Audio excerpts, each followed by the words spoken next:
গুন্ডা বাহিনী গ্ৰেফতাৰ কৰো, গুন্ডা বাহিনী গ্ৰেফতাৰ কৰো। হয়, অতি দুৰ্ভাগ্যজনক ঘটনা এটা যোৱাকালি হৈছে। অসমত বৰ্তমান জংঘল ৰাজ চলি আছে। ইয়াতে আমাৰ অসম চৰকাৰৰ গৃহ বিকাশ সম্পূৰ্ণ ব্যৰ্থ হৈছে। আমাৰ এজন অসমৰ সাংসদ, ধুবুৰীৰ সাংসদ, জ্যেষ্ঠ কংগ্ৰেছৰ নেতা ৰকিবুল হুছেইন ডাঙৰীয়াক কালি প্ৰহাৰ কৰিছে আৰু দিন দুপৰতে এই ঘটনা হৈছে। সকলো ৰাইজৰ সন্মুখত, পুলিচৰ সন্মুখত, পুলিচকো প্ৰহাৰ কৰিছে। এনেকুৱা এটা পৰিস্থিতি যেতিয়া অসমত হৈছে, গতিকে এতিয়া জংঘল ৰাজ ইয়াত চলিছে। গৃহ বিভাগ সম্পূৰ্ণ ব্যৰ্থ হৈছে আৰু আমি আশা কৰোঁ যে গৃহ বিভাগে নিজৰ দায়িত্ব স্বীকাৰ কৰি তেওঁ মুখ্যমন্ত্ৰী হিমন্ত বিশ্ব শৰ্মা ডাঙৰীয়াই পদত্যাগ কৰিব লাগে। আৰু এই ধৰণৰ প্ৰশাসন, তেওঁ এজন সাংসদক যেতিয়া নিৰাপত্তা দিব পৰা নাই, সাধাৰণ ৰাইজে আৰু কি নিৰাপত্তা আশা কৰিব?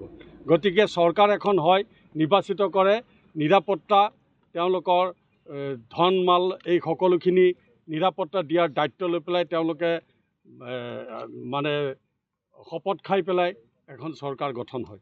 আৰু সেই চৰকাৰখনে আজি সম্পূৰ্ণৰূপে অসমত যে এটা জংঘল ৰাজ চলিছে ইয়াৰ প্ৰমাণ হৈছে। ইয়াত কোনো ধৰণৰ নিৰাপত্তা নাই। দিন দুপৰতে যদি এনেকুৱা এজন সাংসদৰ নিৰাপত্তাহীনতাত ভুগিবলগীয়া হৈছে, সাধাৰণ নাগৰিক আজি কাক নিৰাপত্তা বিচাৰিব? গতিকে এইকাৰণে আমি প্ৰতিবাদ কৰিছোঁ। আজি অসম চৰকাৰে বেলেগ একো নকৰে, আজি মাৰধৰ কৰি পেলাই, যেনেকৈ জোৰ জুলুম কৰি পেলাই যেনে তেনে তেওঁলোকে চৰকাৰ গঠন কৰাৰ কথা। ৰাইজৰ তেওঁলোকৰ দুখ দুৰ্গতিৰ কথা নাই, ৰাজ্যৰ উন্নয়নৰ কোনো কথা নাই। চাৰিওফালৰ পৰা ধাৰ কৰিছে, বিদেশৰ পৰা টকা আনিছে, দেশৰ পৰা টকা লৈছে, ধাৰ ঋণ লৈ আজি আমাৰ চৰকাৰখন পেপুৱা হৈছে আৰু ৰাইজক ধাৰত পোত খুৱাইছে।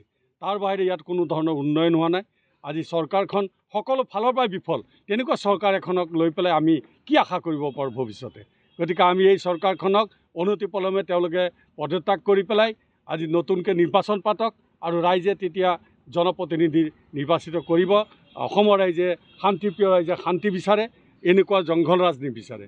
যি দিনতে যাতে এজন সাংসদক যেনেকৈ ধৰণৰ যদি নিৰাপত্তা নাইকিয়া কৰিছে, মাৰপিট কৰিছে, প্ৰহাৰ কৰিছে, গতিকে আমি কি আশা কৰিম? আমিতো আশা কৰিব নোৱাৰোঁ তেওঁলোকৰ পৰা নিৰাপত্তা। গতিকে এই ধৰণৰ প্ৰশাসনে আজি অসমত কোনেও বিচৰা নাই। জনসাধাৰণ আৰু চবেই ধিক্কাৰ দিছে। আজি কংগ্ৰেছ হ'বলৈ আজি 15 বছৰ তৰুণ গগৈ প্ৰাক্তন মুখ্যমন্ত্ৰীৰ ৰাজত্ব কালত আজি ইমান সুন্দৰভাৱে তেওঁলোকে আন্দোলন কৰিব পাৰিছে।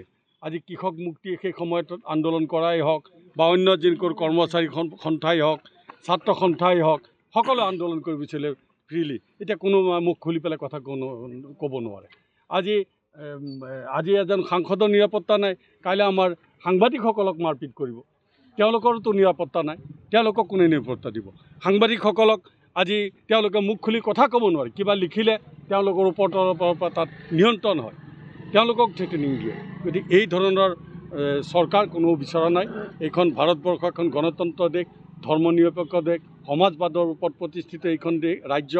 গতিকে ইয়াত সেই ধৰণৰ গণতান্ত্ৰিক অধিকাৰ সকলোৰে খৰ্ব হৈছে।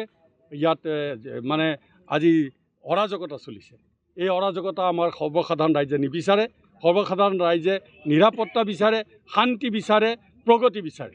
কিন্তু শান্তি, প্ৰগতি, নিৰাপত্তা আজি চব ফালৰ পৰা বিধ্বস্ত হৈছে এই চৰকাৰৰ দিনত। অসম চৰকাৰ হাই হাই, গৃহ বিভাগ হাই হাই, জনপ্ৰতিনিধি সুৰক্ষা দিব নোৱাৰা চৰকাৰ হাই হাই।